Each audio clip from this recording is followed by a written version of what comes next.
That's great.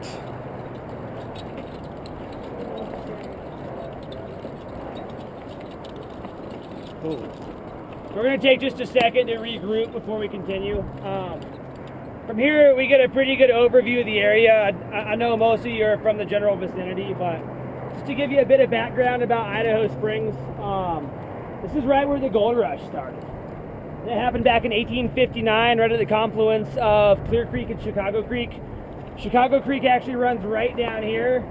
I think Clear Creek is right there, that larger body of water that we can actually see. And back in the day, back in 1859, the confluence was actually out by where the ball field is now.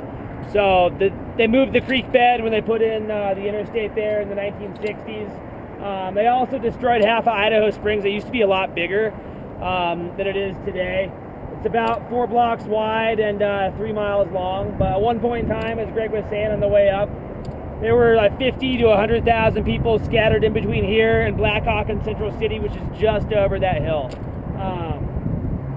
And that was really, you know, what defined Colorado as it is today, how it exists as the economic power of the West and stuff. It never would have happened that way if it was not for all the gold that came out of this area right here.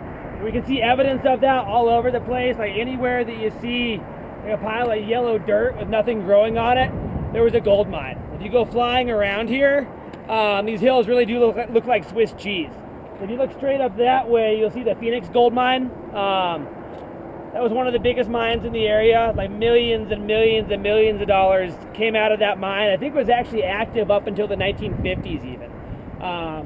If you come back with us, you know, sometime early next summer, late next spring when we still have rafting, you come do our intermediate trip. One of the coolest rapids on that trip is actually formed by the gold mine up there. It's called the Phoenix Rapid, named after the mine itself. So come back and check us out then. But from here you can see all the way up the valley towards Mount Evans.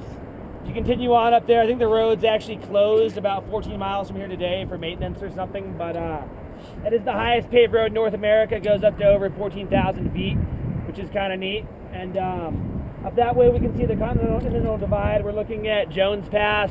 If anybody's into snowmobiling or something like that, you may have been up there in the winter time. We can kind of see the south or the north end of Berthoud Pass, and then the south end of Berthoud Pass and the north end of Loveland Pass as well. But as far as the divide goes, you guys all know what the Continental Divide does. If you don't, it's okay, because I'm about to tell you. There's an invisible line that starts all the way up in northern Canada, snakes its way through the Canadian Rockies, all the way through Montana, Wyoming, and right through there. And it continues on south towards New Mexico and Central America. And for all those thousands of miles, water flows east or it flows west. So everything on this side is going out towards the Gulf of Mexico, and everything on the west side eventually ends up in California. Yeah.